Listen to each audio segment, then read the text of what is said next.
In 5 easy steps, no matter what level drummer you are, we're about to learn the song Sugar by Maroon 5. It's important to remember this is Sugar by Maroon 5, not Sugar by System of a Down. Totally different song and band.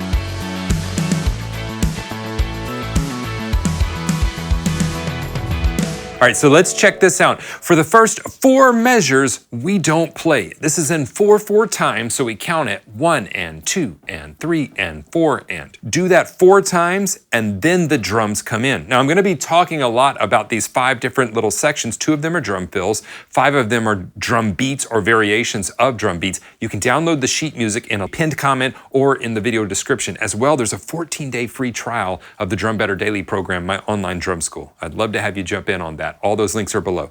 But let's check this out. When the drums come in, it's almost like this song was built for the beginner drummer because it starts with only 2 limbs. I tell my students all the time, when you can't play something, simplify it and then start taking limbs away. So most of the time, I will hide my right hand and only play with my kick drum and my snare drum. This drum beat is a 4-bar loop. 3 of the bars are the exact same thing. Your snare drum is going to be on 2 and 4. The kick drum is going to be on 1 and the and of 2. 1 and 2 and 1 and 2 and.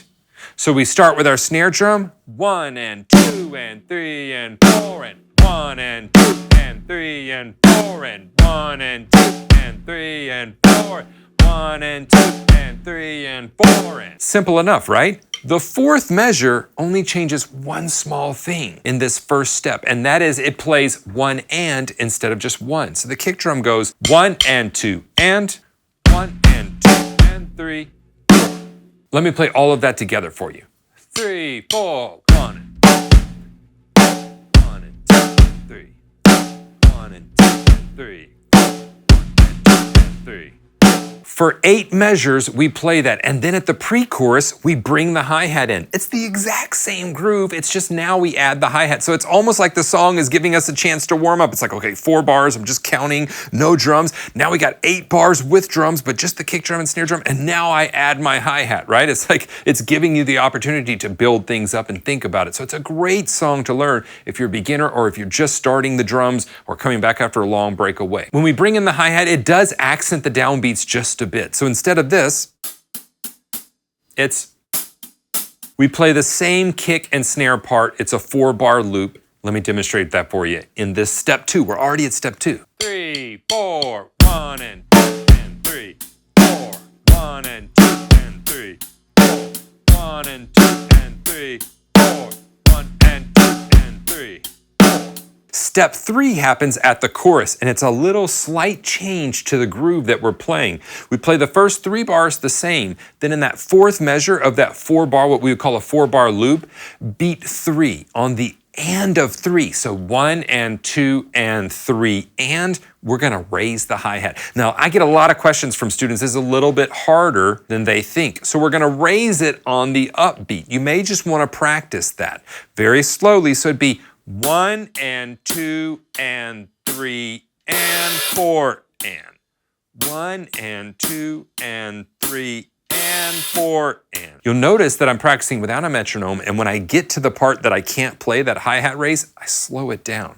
This is a really useful tool to use in your practice time. Take it away from the music, away from the metronome, take it out of time, and slow it down when you get to the parts that you can't play, then speed it back up. The parts you can't, slow it down, then eventually smooth it out. 3, 4, 1, 2, 3, and 4. 1, 2, 3, and 4. 1, 2, 3, and 4. Let me play that 4-bar loop so you can hear it with the hi-hat raise. 3, 4, 1 and 2 and 3. 4, 1 and 2 and 3. 4, 1 and 2 and 3. 1 and 2 and 3. 1 and 2 and 3. 1 and 2 and 3. 1 and 2 and 3. 1 and 2 and 3.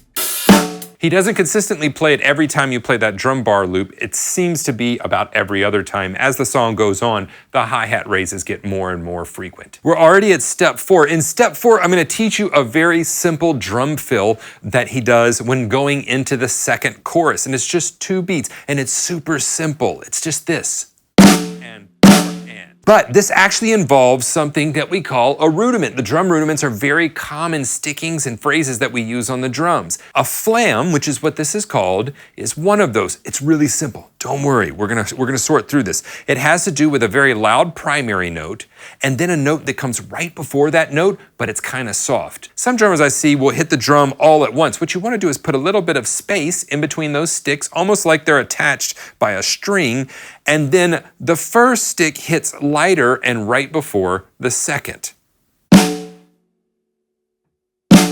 It doesn't go, it's. So in the measure right before the second chorus, it sounds like this. 3 and 4 and 1 and 2 and 3 and 4. 3, 4. Let me play that 4-bar loop and let you hear what it sounds like in context. 3, 4.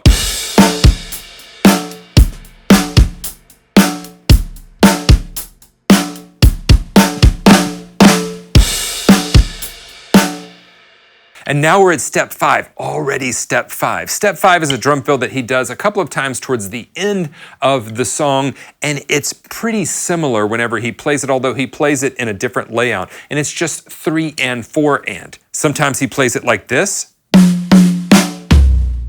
Sometimes he plays it like this.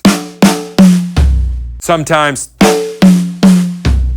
There's one or two other very small little fills that he does, but this one is repeated a couple of times, so I wanted to point it out to you.